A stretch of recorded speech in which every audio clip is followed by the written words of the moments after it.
Today we'll be looking at 5 different projections of the lumbar spine. To start off, we'll look at the AP, the lateral, and the L5-S1 or spot projections.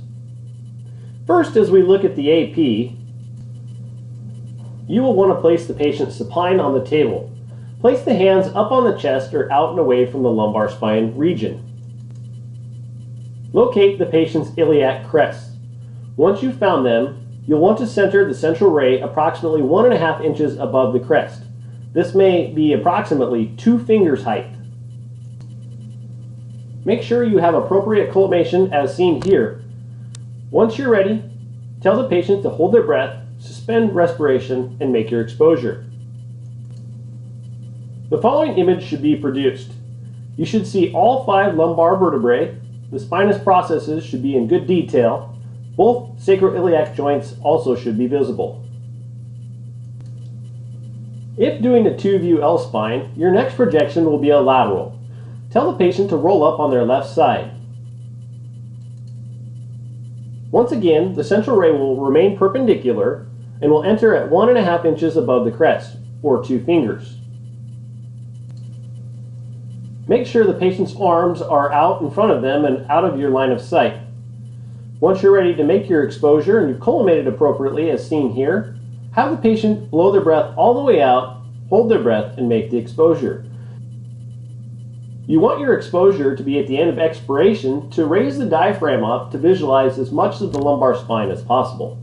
The following image should be produced. Here we have little to no rotation. We have all 5 lumbar vertebrae.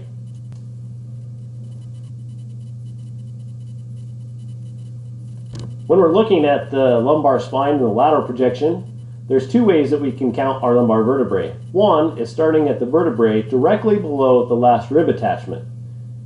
Here we have our rib attachment, which would be T12. We have 1, 2, 3, 4, L5. And this here is your sacrum.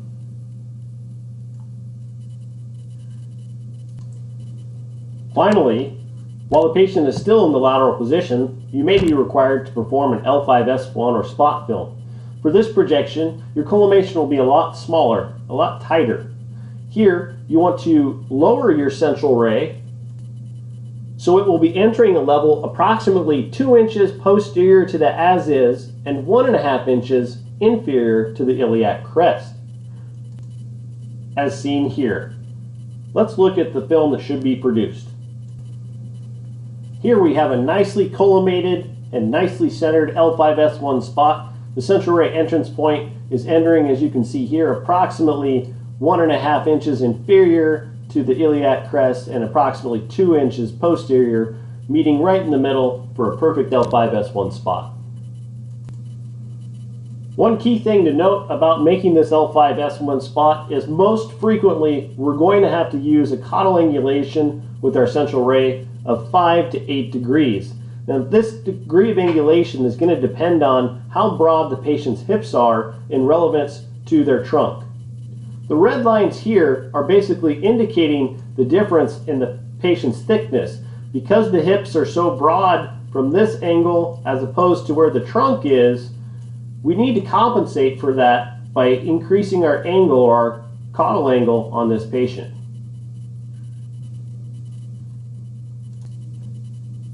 When doing an entire series of the lumbar spine, the RPO and LPO are also included. For both the RPO and the LPO, you'll rotate the patient's body 45 degrees from the plane of the IR. Once you have the patient rotated up on a 45-degree plane, center the central ray to enter 2 inches medial to the as-is and 1.5 inches above the iliac crest. For some of us, we call this the 2-finger rule or 3-finger rule, depending on how large your hands are. First, locate the as-is. Once you've located the as-is, place 3 fingers from the as-is to the midline of the as-is.